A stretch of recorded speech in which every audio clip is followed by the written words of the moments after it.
మక్కబీయులు రెండవ గ్రంథము 1వ అధ్యాయము. ఐగుప్తులోని యూదులకు జాబులు. మొదటి జాబు.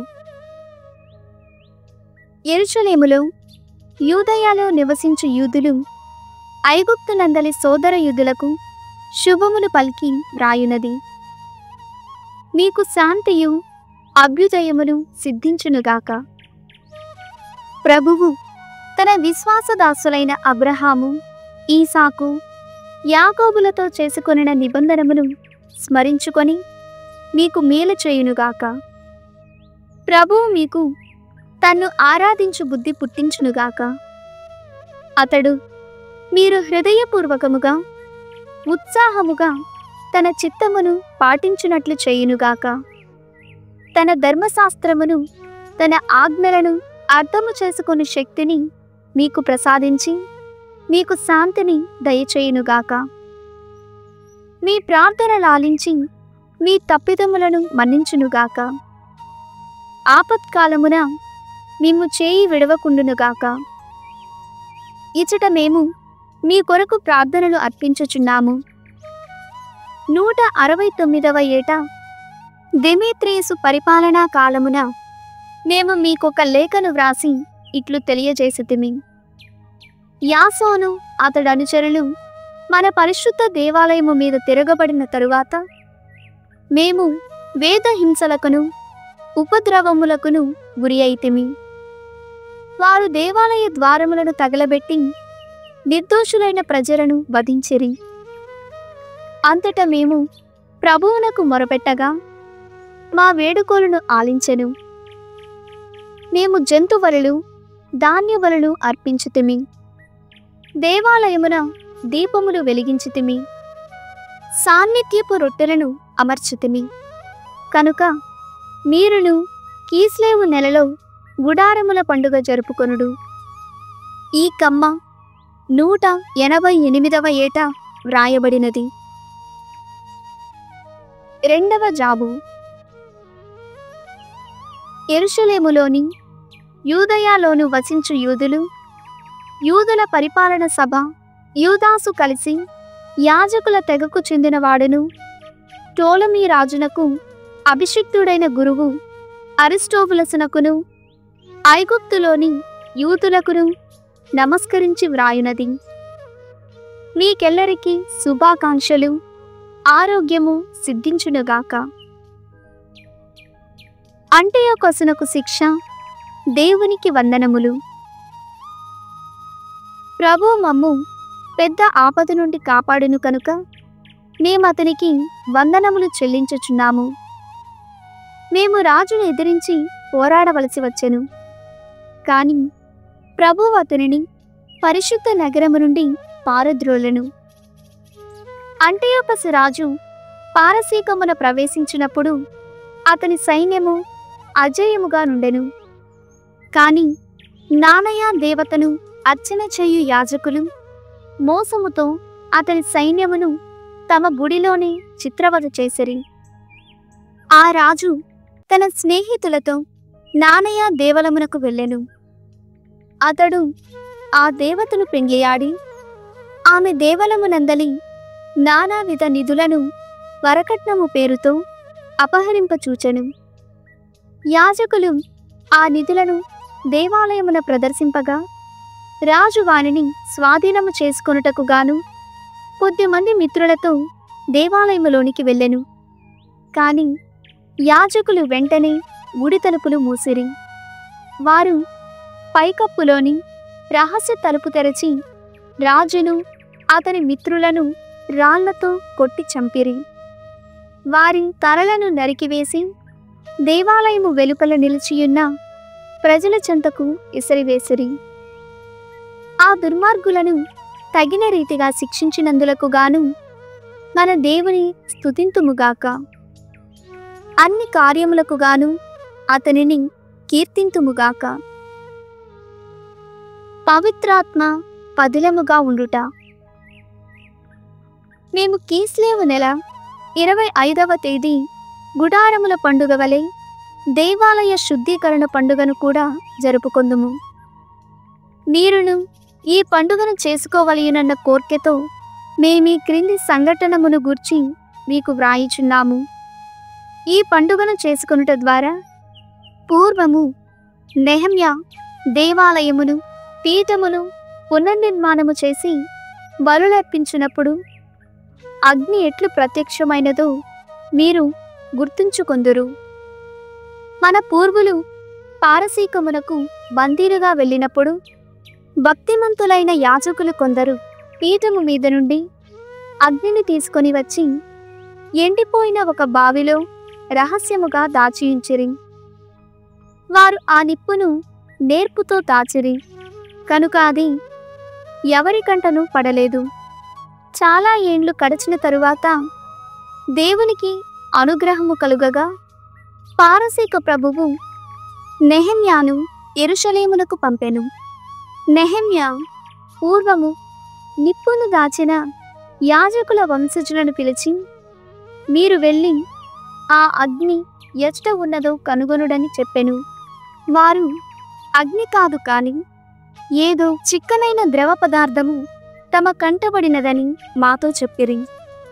నెహెమ్యా ఆ ద్రవ పదార్థమును కొంత తన యొద్దకు తీసుకుని రండని చెప్పాను. బలికి అవసరమైన వస్తువులన్నిటినీ పీఠముపై అమర్చిన పిదప నెహెమ్యా వేదిక మీది కొయ్యల మీదను బలి పశువు మీదను ఆ ద్రవ పదార్థమును పోయుడని యాజకులను ఆజ్ఞాపించెను. వారట్లే చేసిరి. కొన్ని క్షణములు గడిచిన తరువాత అంతవరకు మబ్బుచాటున నుండిన సూర్యబింబము మరలా వెలుపలికి వచ్చి ప్రకాశించెను. వెంటనే పీఠము మీద నుండి పెద్ద మంట ఎగసెను. ఎల్లరూ ఆశ్చర్యచకితులైరి. ఆ అగ్ని బలిపశువును దహించుచుండగా ప్రధాన యాజకుడైన యోనాతాను ప్రార్థనలు జపించెను. నెహెమ్యా ఇతర ప్రజలు ఆ ప్రార్థనలకు బదులు పలికిరి. ఆ ప్రార్థనము ఇట్లుండెను: ప్రభు, నీవు సర్వమును సృజించిన వాడవు, భయంకరుడవు, శక్తి సంపన్నుడవు. అయినను నీవు కరుణామయుడవు, న్యాయము తప్పని వాడవు. నీవొక్కడివే రాజువు, నీవొక్కడివే దయామయుడవు, నీవొక్కడివే ప్రాణి పోషకుడవు, న్యాయవంతుడవు. నీవు సర్వశక్తిమంతుడవు, శాశ్వతుడవు. ఇశ్రాయేలీయులను సకల ఉపద్రవముల నుండి కాపాడువాడవు. నీవు మా పితరులను నీ జనముగా ఎన్నుకొని వారిని పవిత్రపరచితివి. ఇశ్రాయేలీయుల తరపున మేము సమర్పించు ఈ బలిని అంగీకరింపుము. నీ ప్రజలమైన మమ్ము రక్షించి పవిత్రులను చేయుము. అన్యదేశములలో బానిసలుగా మ్రగ్గుచున్న నీ ప్రజలను దాస్యము నుండి విడిపింపుము. చెల్లాచెదురైపోయిన నీ జనమును మరలా ప్రోగు చేయుము. అన్యుల అవమానమునకు గురి అయిన నీ ప్రజను కరుణింపుము. నీవే మా ప్రభుడవని అన్యజాతులెల్లా గుర్తించునుగాక. మమ్ము పీడించు గర్వాత్ములను శిక్షించుము. మోషే నుడివినట్లే నీ ప్రజ ఈ పవిత్ర దేశమున స్థిరపడునట్లు చేయుము. అంతట యాజకులు గీతములు పాడిరి. బలిపశువు దగ్ధమైన పిమ్మట నెహెమ్యా పీఠము మీది ద్రవ పదార్థమునెత్తి పెద్ద శిలలపై పోయుడని ఆజ్ఞాపించెను. అట్లు చేసిన వెంటనే ఆ బండలపై కూడా మంట ఎగసెను. కాని పీఠము మీది అగ్ని నుండి వెలువడిన మంట ఈ క్రొత్త మంటను ఆర్పివేశను. ఈ అగ్ని ఉదంతము ఎల్ల ఎడలా ప్రొక్కెను. యాజకులు ప్రవాసమునకు వెళ్ళకముందు పీఠము మీది అగ్నిని దాచియించిన స్థలమున ద్రవ పదార్థమొకటి కనిపించిననియు నెహెమ్యా అతని మిత్రులు ఆ పదార్థముతో పీఠము మీది బలిపశువును దహించిరనియు పారసీక ప్రభువు వినెను. ఆ రాజు విచారణము జరిపించి ఈ సంగతులెల్లా సత్యమే అని నిర్ధారణము చేసుకొనిన పిమ్మట ఆ చోటు చుట్టూను గోడ కట్టించి అది పవిత్ర స్థలమని ప్రకటనము చేయించెను. ఆ ప్రదేశము రాజులకు మంచి ఆదాయము తెచ్చిపెట్టెను. ఆ సొమ్ముతో అతడు తన మన్నన పొందిన వారికి బహుమతులు పంచి ఇచ్చెడివాడు.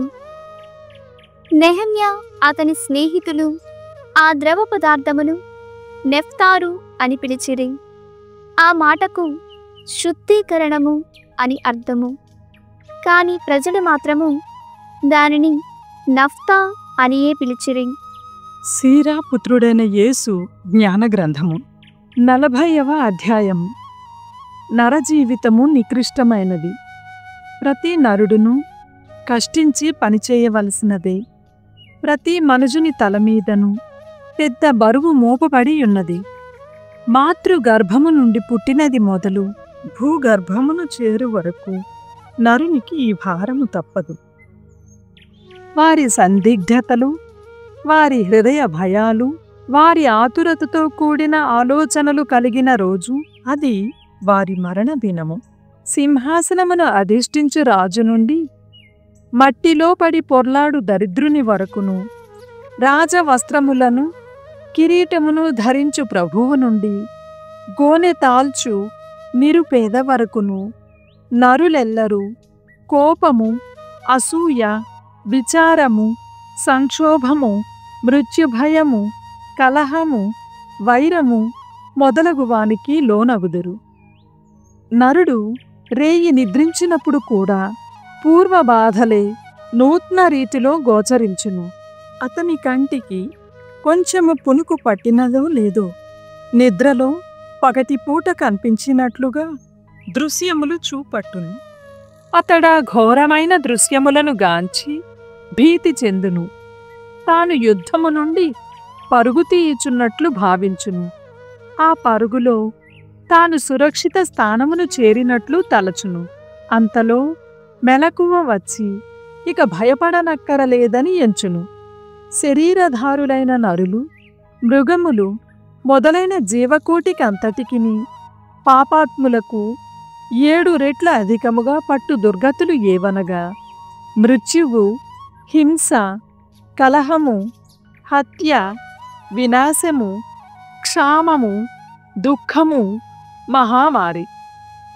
ఈ అనర్థములన్నీయు దుర్మార్గుల కొరకే కలిగింపబడినవి. జలప్రళయము తెచ్చిపెట్టినది ఈ దుష్టులే. జలమంతా సముద్రమునకు మరలిపోవునట్లుగా నేల నుండి పుట్టినదంతా నేలకు తిరిగిపోవును. వివిధ సూక్తులు. లంచములు, అన్యాయములు అడుగంటును. ధర్మము మాత్రమే శాశ్వతముగా నిల్చును. దుర్మార్గుల సంపదలు నదివలే ఎండిపోవును. గాలి వానలో వినిపించు ఉరుముల వలె అంతరించును.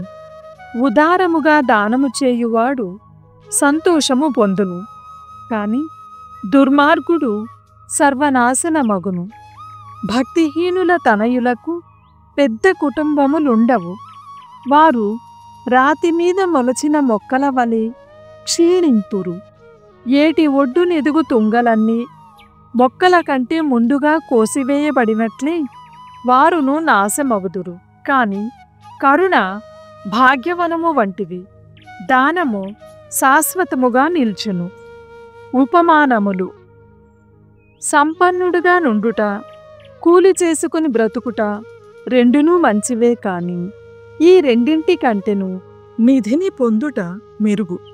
బిడ్డల వలన, నగర నిర్మాణము వలన కీర్తి అబ్బును. కాని ఈ రెండింటి కంటే విజ్ఞానార్జనము శ్రేష్టమైనది. పశు సంపద వలన, తోటల పెంపకము వలన పేరు వచ్చును. కాని ఈ రెండింటి కంటే యోగ్యురాలైన భార్య మెరుగు. ద్రాక్షరసము, సంగీతము ముదము చేకూర్చును. కాని ఈ రెండింటి కంటే విజ్ఞాన ప్రీతి మేలైనది. పిల్లన గ్రోవి సితారల వలన చక్కని సంగీతము వెలువడును. కాని ఈ రెండింటి కంటే సాధు కంఠము లెస్స. అందము, ఆకర్షణము నేత్రములకు ప్రీతి కలిగించును. కాని ఈ రెండింటి కంటే వసంతకాలపు పచ్చని మొక్కలు మిన్న. స్నేహితులు ఇరుగు పొరుగు వారు కలిసియున్నచో ముచ్చటగా నుండును. కాని ఆ ఇరువురి కంటే భార్యాభర్తలు కలిసియుండుట మెరుగు. ఆపదలలో తోబుట్టువులు సహాయులు చెంతనున్న బాగుగా నుండును. కాని దాన ధర్మములు చేయుట వలన సిద్ధించు సహాయము అంతకంటే శ్రేష్టమైనది. వెండి బంగారము వలన భద్రత చేకూరును. కాని ఈ రెండింటికంటే సదుపదేశము మెరుగైనది. ధనబలము వలన ఆత్మవిశ్వాసము కలుగును. కాని ఆ రెండింటికంటే దైవభీతి మేలు. దైవభీతి కలవానికి వేరేమియూ అక్కరలేదు. ఇతర ఆధారములు ఏమియును అవసరము లేదు. దైవభీతి పలు లాభములొసగు ఉద్యానవనము వంటిది. దానిని మించిన సదాశ్రయము లేదు. భిక్షము. కుమారా, ముష్టి ఎత్తుకొని బ్రతకవద్దు. భిక్షమెత్తుట కంటే చావు మేలు. కూటి కొరకు ఇతరుల మీద ఆధారపడు వారి జీవితము అసలు జీవితమే కాదు. అన్యుల కూడు తినువాడు తనను తాను మైలపరచుకొనును. గౌరవ మర్యాదలు కలవాడట్టి పనికి పాల్పడడు. సిగ్గు శరము లేనివాడు బిచ్చమెత్తుకొనుట మంచిదే అని చెప్పును. కాని భిక్షము అతని కడుపునకు చిచ్చు పెట్టును. 41వ అధ్యాయం. మరణము. ఓ మృత్యువా, ఆస్తిపాస్తులతో హాయిగా కాలము గడుపువానికి, చీకు చింత లేక జీవించుచు అన్నిటనూ విజయము సాధించువానికి, కడుపు నిండా తినగల శక్తి కలవానికి నిన్ను గూర్చిన తలంపు ఎంత దుఃఖకరమైనది. పేదరికమున జీవించుచు రోగి అయి ఉన్నవాడు, వృద్ధుడును విచారగ్రస్తుడనై ఉన్నవాడు, కోపము వలన సహనము కోల్పోయి ఉన్నవాడు మృత్యువును ఆహ్వానించును. కాని మృత్యు శాసనమునకు భయపడనక్కరలేదు. నీ పూర్వులను నీ తర్వాతి వారిని జ్ఞప్తికి తెచ్చుకొనుము. ప్రభువు బ్రతికియున్న వారికందరికీ మరణమను శిక్ష విధించెను. మహోన్నతుని సంకల్పమును కాదనుటకు నీవెవరివి? నీవు జీవించినది 10 ఏండ్లైనను 100 ఏండ్లు 1000 ఏండ్లైనను మృత్యులోకమున ఎవడునూ పట్టించుకొనరు. దుష్టులకు పట్టు దుర్గతి. భక్తి ఇసుమంతయూ లేని పాడు కొంపలలో పెరిగిన దుర్మార్గుల బిడ్డలు రోత పుట్టింతురు.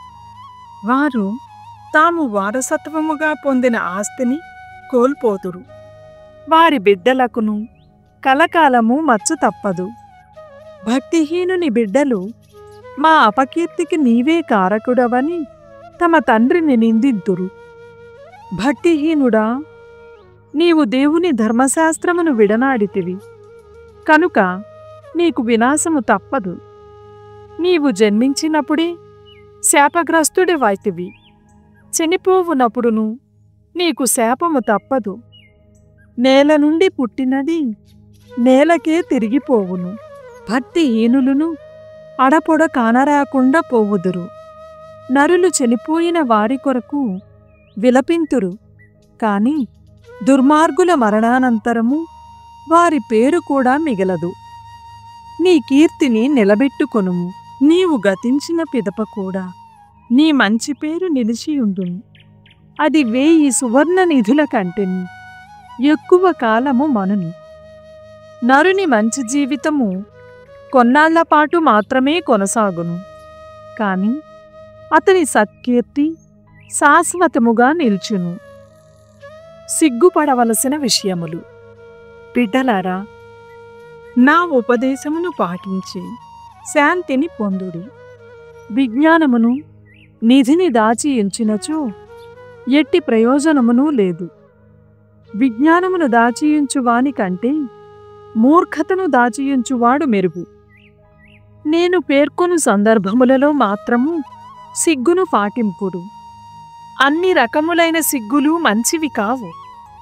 అన్ని సందర్భములలోనూ సిగ్గుపడనక్కరలేదు. కామ ప్రవర్తనమును గూర్చి మీ తల్లిదండ్రుల ఎదుటను బొంకులాడుటను గూర్చి రాజుల ప్రముఖుల ఎదుటను సిగ్గుపడుడు. అట్లే దుష్కార్యములను గూర్చి న్యాయాధిపతి ఎదుటను, చట్టమును మీరుట గూర్చి న్యాయసభ ఎదుట, వంచనమును గూర్చి మిత్రుడు లేక భాగస్వామి ఎదుటను, దొంగతనము గూర్చి తోడివారి ఎదుటను, భోజనపు బల్ల మీద మోచేతులానించుటను గూర్చియు, పిసినిగొట్టుతనముతో దానము చేయకుండుటను గూర్చియు, దేవుని సత్య నిబంధనము ఎదుట సిగ్గుపడుడు. ఇంకను మీకు నమస్కరించిన వారికి ప్రతి నమస్కారము చేయకుండుటను గూర్చియు, వేశ్య వైపు గుడ్లప్పగించి చూచుటను గూర్చియు, బంధువు ప్రార్థనమును ఆలింపకుండుటను గూర్చియు, ఇతరునికి ముట్టవలసినది మీరు కొట్టివేయుటను గూర్చియు, పరుని భార్య మీద కన్ను వేయుటను గూర్చియు, అన్యుని దాసిని వలచుట, ఆమె పడక చెంతకు వెళ్ళుట గూర్చి, మిత్రుని అవమానించుట గూర్చి, దానము చేసి విమర్శించుట గూర్చి, రహస్యములను వెల్లడి చేయుటను గూర్చి సిగ్గుపడుడు. ఇట్టి సందర్భములలో సిగ్గుపడుట సబబు. ఇట్లు చేసినచో ప్రజలు మిమ్ము మెచ్చుకొందురు. సామెతల గ్రంథము 24వ అధ్యాయము. నీవు దుష్టులను చూచి అసూయ చెందవలదు, వారితో చెలిమి చేయవలదు. హింసకు పాల్పడవలననియే వారి కోరికలు, దుష్కార్యములకు పూనుకోవలయుననియే వారి పల్కులు. ఇల్లు కట్టవలెనన్న విజ్ఞానము అవసరము, పునాదులెత్తవలెనన్న వివేకము ఉండవలెను. ఇంటి గదులను అరుదైన ప్రశస్త వస్తువులతో నింపవలెనన్న తెలివితేటలు ఉండవలెను.